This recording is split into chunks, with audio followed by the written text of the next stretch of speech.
Welcome to mid day education. आज हम लोग लेक्चर 3 पढ़ेंगे, स्ट्रक्चर ऑफ एटम का। लेक्चर 1 और 2 अपलोड पहले हो चुका है, तो जो लोग नए हैं उनको बता देता हूँ। पूरा लेक्चर सीरीज चल रहा है जिसमें आपको पूरा कंप्लीट वीडियो लेक्चर प्लेलिस्ट का लिंक डिस्क्रिप्शन मिल जाएगा, नोट्स मिलेगा। इस चैप्टर का नोट्स डिस्क्रिप्शन जाकर जरूर डाउनलोड करें। ये नोट्स बहुत ही अच्छा है और आप लोग के लिए ही बनाया गया है। क्वेश्चन न्यूमेरिकल्स का भी लिंक डिस्क्रिप्शन में मिल जाएगा। तो स्टार्ट करते हैं लेक्चर 3। तो पिछले लेक्चर में हम लोग ने देखा था रदरफोर्ड का जो एक्सपेरिमेंट था वो देखा था, उनके मॉडल ऑफ एटम के बारे में, उनका लिमिटेशन भी देखा था। तो जैसे जैसे रदरफोर्ड मॉडल का लिमिटेशन सामने आया तो ये पता लगने लगा कि एक नया मॉडल का हम लोग को दरकार है, एक नया मॉडल ऑफ एटम का दरकार है, क्योंकि ये मॉडल ऑफ एटम हर चीज को, हर थ्योरी को एक्सप्लेन नहीं कर पा रहा है। तो उसके बाद फिर Niels Bohr model of atom आया। मीन्स नील्स बोर जो साइंटिस्ट है ना, उन्होंने बोल्स मॉडल ऑफ एटम को प्रपोज किया था। मगर वो देखने से पहले हम लोग डिस्कवरी ऑफ न्यूट्रॉन देखेंगे, क्योंकि अभी तक हम लोग ने डिस्कवरी ऑफ इलेक्ट्रॉन देखा, डिस्कवरी ऑफ प्रोटॉन देखा। पहले डिस्कवरी ऑफ न्यूट्रॉन देखेंगे, फिर हम लोग बोर मॉडल ऑफ एटम को देखेंगे। ठीक है। तो डिस्कवरी ऑफ न्यूट्रॉन जो था वो जेम्स चैडविक द्वारा, साइंटिस्ट द्वारा डिस्कवर किया गया था। साइंटिस्ट का नाम जेम्स चैडविक था। तो इन्होंने क्या एक्सपेरिमेंट किया, जैसे न्यूट्रॉन का डिस्कवर हुआ था तो इन्होंने क्या किया था, इन्होंने व्हेन, अब यहाँ पे पढ़िए पहला point, when a mass of atom is measured using atomic spectroscope it was founded approximately double as compare to the mass of proton. Means जब कोई एटम था उसको एटॉमिक स्पेक्ट्रोस्कोप से मेजर किया गया, उसका मास को, तो पता चला कि जो उसका मास था, जितना प्रोटॉन है उसके मास के बराबर नहीं था, लगभग उसके डबल था, 2 टाइम्स था लगभग। मतलब एग्जैक्ट डबल नहीं, मतलब लगभग डबल। कि मान लीजिए कोई एलिमेंट है कार्बन, उसका मार्क्स, उसमें अगर 6 प्रोटॉन है तो इसका मार्क्स होना चाहिए 6 यूनिट। और इसका मार्क्स जब मेजर किया गया एटॉमिक स्पेक्ट्रोस्कोप से तो 6 यूनिट नहीं पा के 12 यूनिट पाया गया किसी किसी का। तो एग्जैक्टली यहाँ पे डबल हो गया। और किसी किसी का एग्जैक्टली नहीं, मगर डबल के आसपास पाया गया, डबल से थोड़ा ज्यादा पाया गया। ठीक है। तो इससे ये पता चलता है, या सेकेंड पॉइंट पढ़िए, this observation indicates existence of some other particle in nucleus. इससे ये पता चलता है कि जो एटम का न्यूक्लियस है, जो बीच में रहता है, जहाँ पे एटम का अधिकतर मास कंसंट्रेट होता है, ये वाला पार्ट, इसमें सिर्फ प्रोटॉन ही नहीं, इसमें सिर्फ प्रोटॉन ही नहीं, कोई और भी पार्टिकल्स रह रहा है। वो पार्टिकल क्या था, तभी तो मास डबल आ रहा है। और तब उसके लिए जेम्स चैडविक ने एक एक्सपेरिमेंट किया था। उन्होंने बेरिलियम एटम को, when James Chadwick bombarded beryllium atoms with alpha rays, a new particle was discovered called neutron। Beryllium atom को अल्फा रेस से बॉम्बार्ड किया था, तो उससे क्या हुआ था, जैसे ये रहा बेरिलियम, ये रहा अल्फा रेस, इसे बॉम्बार्ड करने से एक न्यू पार्टिकल आया हम लोग के सामने जिसका नाम था न्यूट्रॉन। ठीक है। न्यूट्रॉन था वो 1 यूनिट था, 1 यूनिट मास का था, और जो चार्ज था उसका 0 था। ठीक है। 1 यूनिट मास हम लोग किसको कहते हैं, exactly equal to the mass of 1 proton. Means एक प्रोटॉन का जितना मास था उतना ही लगभग एक न्यूट्रॉन का मास है, इसलिए इसको 1 यूनिट कर दिया गया। और जो चार्ज था वो 0 था। प्रोटॉन में मगर क्या होता है, 1 यूनिट पॉजिटिव चार्ज होता है, मगर इसमें क्या था, 0 था। तो करेक्टरिस्टिक्स क्या हुआ, न्यूट्रॉन जो था उसका मास 1.67 इंटू 10⁻⁻27 kg। प्रोटॉन का भी इतना ही मास होता है, और हम लोग प्रोटॉन का मास को स्टैंडर्ड 1 यूनिट मास कहते हैं। तो इसका मास क्या हो गया, 1 यूनिट। ठीक है। और जो चार्ज था उसका 0 था, मीन्स नो चार्ज। जैसे इलेक्ट्रॉन में -1 यूनिट आपका होता है नेगेटिव चार्ज, प्रोटॉन में आपका होता है +1 यूनिट पॉजिटिव चार्ज, मगर न्यूट्रॉन में क्या था, 0 चार्ज। ठीक है। तो अब हम लोग देखेंगे बोर्स मॉडल ऑफ एटम के बारे में। नील्स बोर्स जी ने इस मॉडल ऑफ एटम को प्रपोज किया था, सामने मीन्स लाया था। और इन्होंने अपने एटम जो मॉडल था उसके लिए कुछ पोस्टुलेट दिया था। पोस्टुलेट क्या होता है, पोस्टुलेट होता है कि जो थ्योरी कोई साइंटिस्ट या कोई आदमी प्रपोज करता है वो एक्सपेरिमेंटली प्रूव्ड नहीं होता है। तो इसलिए अगर आप कोई चीज का रीजन इसे पूछे कि आप ऐसा क्यों कर सकते हैं, ऐसा ही क्यों होगा, तो उसका रीजन आपको शायद ही अभी मिल पाए, क्योंकि वो पोस्टुलेट है, वो एक्सपेरिमेंटली प्रूव्ड नहीं है। तो ये थोड़ा क्रिटिकल हो जाता है। अगर आप इसमें रीजनिंग में पूछने लग जाओगे कि ऐसा ही क्यों होता है, तो ये बहुत डीप वाला रिसर्च वाला टॉपिक बन जाता है, जो इंडलेस है। अभी भी इसमें रिसर्च चल रहा है, मॉडर्न साइंस के अंदर आता है, आगे जाके आपको पता चलेगा। और ये बहुत ही डीप रिसर्च वाला टॉपिक है, हम जितना घुसोगे घुसते ही चल जाओगे, टॉपिक खत्म ही नहीं होगा। तो अगर आपको उस लूप में अभी नहीं फंसना है, अभी आप क्लास 9th में हो, आगे जाकर आपको और जानकारी मिलेगा, उस लूप में आपको अभी नहीं फंसना, आप खाली जान जाइए कि पोस्टुलेट नील्स बोर्स ने क्या दिया था और सिंपली समझ जाइए। तो पहला पोस्टुलेट क्या था कि एटम कंसिस्ट ऑफ, इसका एक चीज और है, जो नील्स बोर्स का जो मॉडल ऑफ एटम था बहुत हद तक न्यूक्लियस, रदरफोर्ड का जो न्यूक्लियस मॉडल ऑफ एटम था उससे मिलता जुलता है, बस कुछ चेंजेस है उसमें, ठीक है। नील्स बोर जी का जो मॉडल ऑफ एटम है। तो पहला पोस्टुलेट है कि atom consist of positively charge nucleus around which electrons revolve in a certain permissible orbit, not just in any orbit, ठीक है। मीन्स अगर ये एटम है, ये न्यूक्लियस है, तो इसके अराउंड जो इलेक्ट्रॉन है कोई किसी पार्टिकुलर ऑर्बिट में ही रोटेट करेगा। मीन्स ऐसा नहीं कि यहाँ पे भी इधर भी ऑर्बिट, इधर भी रोटेट कर रहा है, कोई भी एक्स डिस्टेंस ले लीजिए। मीन्स यहाँ पे मान लीजिए कि ये न्यूक्लियस है, तो एक पार्टिकुलर डिस्टेंस x1 फिक्स्ड है। मीन्स ऐसा नहीं कि कोई भी आर्बिट्ररी आंख बन के कोई भी डिस्टेंस ले लिया, उसी डिस्टेंस से आपको इलेक्ट्रॉन रोटेट करता हुआ नजर आएगा। इलेक्ट्रॉन ये नहीं कि आप कोई भी ले लिए आंख बंद करके वहां पे आपको इलेक्ट्रॉन मिल जाएगा, एक पार्टिकुलर डिस्टेंस है जो परमिसिबल ऑर्बिट है, देखिए दिया हुआ है इन सर्टेन परमिसिबल ऑर्बिट, ठीक है, वहीं पे रोटेट करेगा, ठीक है। अब दूसरा पोस्टुलेट देखते हैं। दूसरा था कि each of this orbit are associated with certain amount of energy, so it is also called energy shells और एनर्जी लेवल्स। मीन ऑर्बिट हो गया जो जहां पे इलेक्ट्रॉन का पाथ हो गया जिसमें रोटेट कर रहा है, इलेक्ट्रॉन का पाथ हो गया जो इसमें रोटेट कर रहा है इलेक्ट्रॉन, ठीक है। तो ये जो ऑर्बिट में इस इलेक्ट्रॉन जब तक इस ऑर्बिट में रहेगा, एक सर्टेन एनर्जी रहेगा, ठीक है, एक सर्टेन एनर्जी रहेगा, और जब तक इस ऑर्बिट में रहेगा तब तक ही वो सर्टेन एनर्जी रहेगा। अगर नीचे ऊपर जाता है तो चेंज हो जाएगा। मीन्स हर एक ऑर्बिट में इलेक्ट्रॉन का कितना एनर्जी रहेगा वो फिक्स है। इसलिए हम लोग इस ऑर्बिट को क्या कहने लगे, एनर्जी सेल्स भी कहने लगे और एनर्जी लेवल्स भी कहने लगे, क्योंकि अलग अलग ऑर्बिट का, अगर ये उसके बाद वाला ऑर्बिट हो तो इसका अलग एनर्जी होगा, इसका अलग एनर्जी होगा, इसका अलग एनर्जी होगा। अगर अलग अलग ऑर्बिट है तो इलेक्ट्रॉन यहाँ पे रहता है तो अलग एनर्जी, यहाँ पे रहता है तो अलग एनर्जी, यहाँ पे रहता है तो अलग एनर्जी, यहाँ पे रहता है तो अलग एनर्जी। इसलिए हम लोग कहने लगे क्या, एनर्जी लेवल्स और एनर्जी सेल्स। ऑर्बिट को हम लोग और क्या कहते हैं, क्योंकि एक डिफिनिट एनर्जी से एसोसिएटेड है, इसलिए लोग इसको एनर्जी सेल्स भी कहते हैं और एनर्जी लेवल्स भी कहते हैं। क्यों कहते हैं उसका रीजन समझ में आया, क्योंकि हर एक ऑर्बिट एक डिफिनिट एनर्जी से एसोसिएटेड है। इलेक्ट्रॉन जब तक उस पार्टिकुलर ऑर्बिट में रहेगा तब तक उसका एक पार्टिकुलर एनर्जी रहेगा, ठीक है। अब तीसरा देखते हैं पोस्टुलेट। तीसरा था कि starting from the nucleus energy levels are represented by the numbers 1 2 3 4 LMN। Means मान लीजिए आपका ये आपका न्यूक्लियस है बीच वाला, तो आपका कुछ डिफिनिट और सर्टेन परमिसिबल ऑर्बिट होता है। मान लीजिए पहला परमिसिबल ऑर्बिट ये है, उसके बाद थोड़ा डिस्टेंस पे दूसरा परमिसिबल ऑर्बिट यहाँ पे एग्जिस्ट करता है, दूसरा, तीसरा यहाँ पे, ठीक है। ये सर्टेन है, मतलब ऐसा नहीं कि ये आर्बिट्रेरी कोई भी डिस्टेंस पे रैंडमली कोई भी डिस्टेंस लिया। इसका डिस्टेंस x1 फिक्स है, इसका डिस्टेंस x2 फिक्स है, इसका x3 फिक्स है जहाँ पे इलेक्ट्रॉन रिवॉल्व करेगा, और x1 से x2 के बीच में ये जो रीजन है यहाँ पे आपको कहीं इलेक्ट्रॉन नहीं मिलेगा। ये जो रीजन है यहाँ पे आप इलेक्ट्रॉन रिवॉल्व नहीं करेगा। इस दोनों के बीच में जो रीजन है ये वाला, ये रीजन में भी आपको इलेक्ट्रॉन नहीं मिलेगा। आपको या तो इसमें मिलेगा, या तो इसमें मिलेगा, या तो इसमें मिलेगा। तो इस वेरियस ऑर्बिट्स को, एनर्जी लेवल्स को, सेल्स को नंबर 1 2 3 से रिप्रेजेंट करते हैं, या फिर K L M से रिप्रेजेंट करते हैं। जैसे जैसे आगे जाएगा K L M N ऐसे चलते जाएगा, या फिर नंबर से रिप्रेजेंट करना 1 2 3 4 ऐसे चलते जाएगा, ठीक है। अब चौथा पोस्टुलेट हम लोग देखेंगे। तो चौथा पोस्टुलेट है कि the electron present in first energy level have lowest energy and the energies increases on moving towards outer level, ठीक है। तो इसका मतलब क्या हुआ कि देखिए जैसे यहाँ पे ये जो इलेक्ट्रॉन है सबसे लोएस्ट, सबसे पास में न्यूक्लियस है, ये न्यूक्लियस है, क्योंकि पेन का कलर चेंज कर देता हूँ।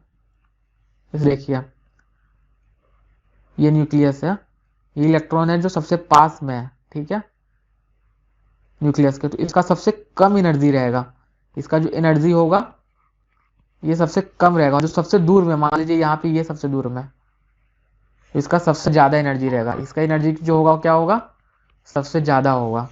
समझ में आया कि इलेक्ट्रॉन न्यूक्लियस के पास है तो इसका सबसे कम एनर्जी, जो जितना दूर होगा उतना उतना ज़्यादा एनर्जी। जैसे इस इलेक्ट्रॉन का, ये जो इलेक्ट्रॉन है इसका एनर्जी होगा फर्स्ट ग्राउंड में जो है उससे ज़्यादा एनर्जी होगा। इससे ज़्यादा एनर्जी किसका होगा, ये जो उससे भी बाहर है, इससे उस, और इसका सबसे ज़्यादा होगा क्योंकि सबसे ज़्यादा बाहर है। तो जैसे जैसे आप न्यूक्लियस से दूर जाते जाओगे आपका इलेक्ट्रॉन का जो एनर्जी वो बढ़ते जाएगा। ठीक है, जैसे जैसे दूर जाएंगे न्यूक्लियस से इलेक्ट्रॉन का एनर्जी बढ़ते जाएगा। अब फिफ्थ पोस्टुलेट क्या है, energy of an electron remains same as long as it remains in discrete orbit and does not radiate energy while revolving। तो ये बहुत ही इंपॉर्टेंट पोस्टुलेट है। मैक्सवेल ने क्या बोला था कि अगर इलेक्ट्रॉन रिवॉल्व करते रहेगा तो एसलेशन में रहेगा, एसलेशन में रहने के कारण एनर्जी लॉस करेगा, जो कि मैंने पिछला लेक्चर में समझाया भी था। तो एनर्जी लॉस करेगा तो धीरे धीरे न्यूक्लियस में फॉल कर जाएगा, कोलैप्स कर जाएगा एटम। तो इन्होंने इसकी उसका समाधान निकालने के लिए ये पोस्टुलेट दिया कि जब तक इलेक्ट्रॉन अपना definite orbit means definite energy level में रिवॉल्व कर रहा है, वो ना तो एनर्जी लॉस करेगा ना तो एनर्जी गेन करेगा। मतलब मान लीजिए ये यहाँ पे रिवॉल्व कर रहा है, न्यूक्लियस यहाँ पे है, ये न्यूक्लियस है, इलेक्ट्रॉन यहाँ पे रिवॉल्व कर रहा है। ठीक है, ऐसे रिवॉल्व कर रहा है।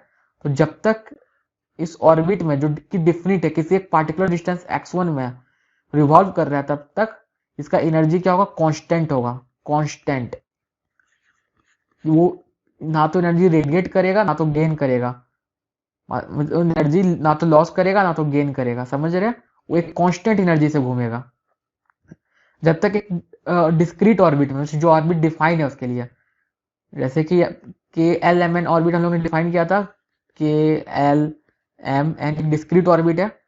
तो जब तक के एल एम एन में रहेगा उसका एनर्जी फिक्स रहेगा। अगर के और एल के बीच में जो डिस्टेंस है वहाँ आइटम आपको मिलेगा ही नहीं, वहां पे भले कुछ हो सकता हो, मगर आपको जब तक डिस्क्रीट ऑर्बिट में रहेगा उसका एनर्जी क्या रहेगा, फिक्स रहेगा।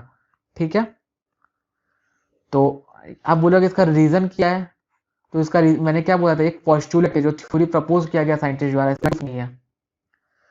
नेक्स्ट क्या है, when energy is supplied to an electron it can go to higher energy level। ठीक है, मतलब मान लीजिए ये जो है आपका, ये लोग नीचे इस डायग्राम को देखिए, ये यहाँ पे न्यूक्लियस दिया हुआ है। ठीक है, ये इलेक्ट्रॉन दिया हुआ है।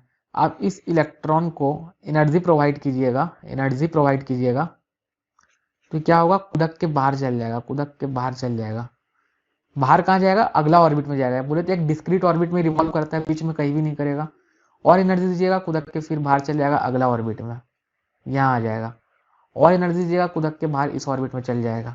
ठीक है, क्योंकि आपको बताया था कि जैसे जैसे बाहर जाएगा एनर्जी बढ़ते जाता है, ऑर्बिट जैसे जैसे बाहर वाला ऑर्बिट में जाता है एनर्जी बढ़ते जाता है, और जैसे जैसे इलेक्ट्रॉन का एनर्जी बढ़ेगा बाहर वाला ऑर्बिट में जाएगा। तो वहीं दिया हुआ है, when energy is supplied to an electron it can go to higher energy level. ठीक है, और फिर क्या दिया हुआ है, when electron falls to lower energy level, एक मिनट, और क्या फिर दिया हुआ है आपका, an electron falls to lower energy level when it radiates energy. जो बाहर वाला इलेक्ट्रॉन है अगर एनर्जी लूज करेगा तो फिर नीचे आ जाएगा, और एनर्जी लूज किया फिर नीचे आ गया, और एनर्जी लूज किया फिर नीचे आ गया। कारण क्या, मैंने बताया था कि जितना अंदर रहेगा उतना कम एनर्जी रहेगा। तो अगर इलेक्ट्रॉन का एनर्जी लूज करता है तो नीचे चल जाता है। ठीक है, तो ये पोस्टुलेट था जितना सारा आपका बोर्स मॉडल ऑफ एटम का था। आप ध्यान से यहाँ डायग्राम देख सकते हैं अच्छा से, देखिए यहाँ पे आप ध्यान से यहाँ डायग्राम देख सकते हैं अच्छा से। तो ये आपका न्यूक्लियस हो गया बीच में जो सेंटर में है, इसमें आपका प्रोटॉन रहता है, न्यूट्रॉन रहता है। बाहर जो हो गया उसमें इलेक्ट्रॉन, बीच में जो है वहां पे आपका प्रोटॉन रहता है प्लस न्यूट्रॉन भी रहता है।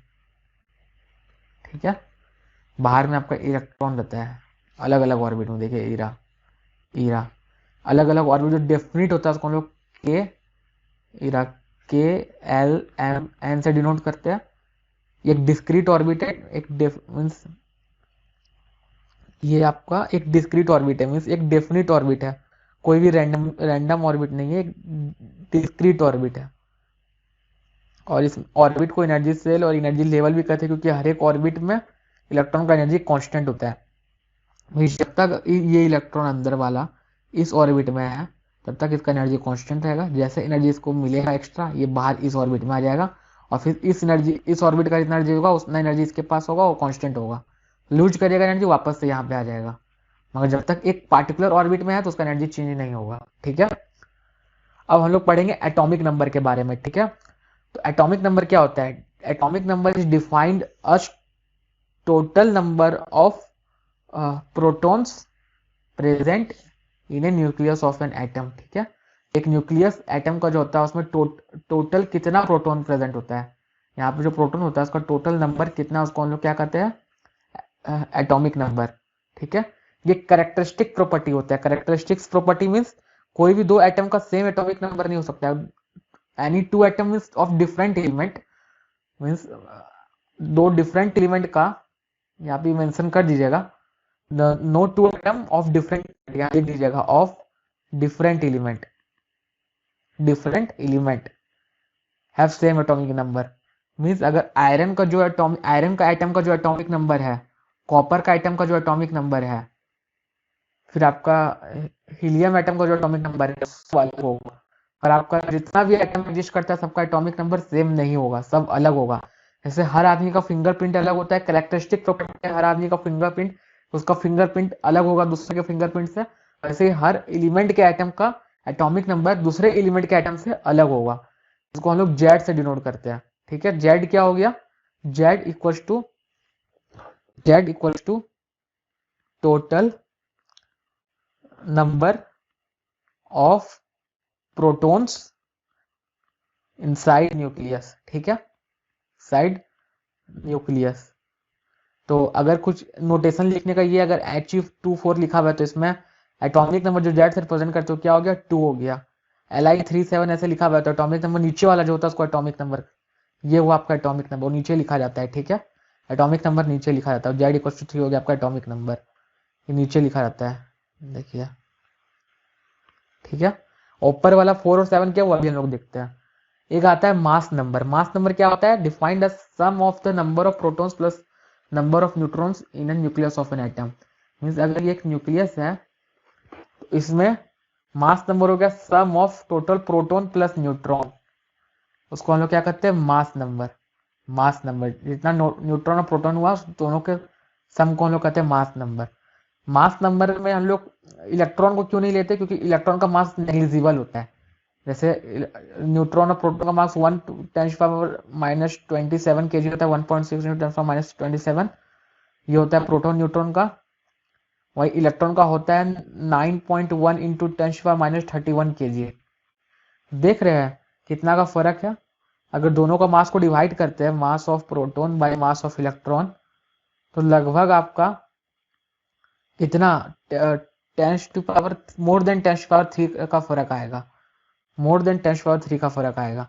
मीन्स अगर इलेक्ट्रॉन, अगर आपका इलेक्ट्रॉन का मास अगर 1 ग्राम के आसपास लेते हैं तो प्रोटॉन का मास लगभग 1 kg से भी ज्यादा होगा। 10⁻³ से भी ज्यादा फर्क आ रहा है, तो 1 kg से भी ज्यादा होगा प्रोटॉन और न्यूट्रॉन का मास।